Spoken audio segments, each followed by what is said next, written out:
अभी तक कुछ नहीं है, ऐसा बस आवाज़ें चल रहा है, अभी तक न कोई इत्ला आया हुआ है न कोई आया हुआ है।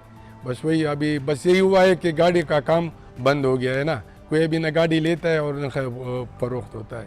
कारोबार तो बस गुजारा हो रहा है, लोगों का रिज़्क़ है वो चल रहा है। दूसरा अगर ये कारोबार बंद हो जाएगा तो इन लोगों को बहुत नुकसान हो जाएगा। हुकूमत ताली भैया अगर ये कारोबार ख़त्म करे तो हमारे को कोई दूसरा कारोबार दे दे तो बहुत अच्छा होगा। ये अंग्रेज़ों के ज़माने से लेके अभी तक फ्री जोन है। यहाँ अंग्रेज़ों का हुकूमत था तो उसने यह इलाका जो है ना फ्री जोन में रखा था, क्योंकि इधर कोई कारोबार कोई कारखाना कोई नहीं था। फिर हमारे साथ नशा भी होगा ना, ये तो आपसज़दा इलाका है।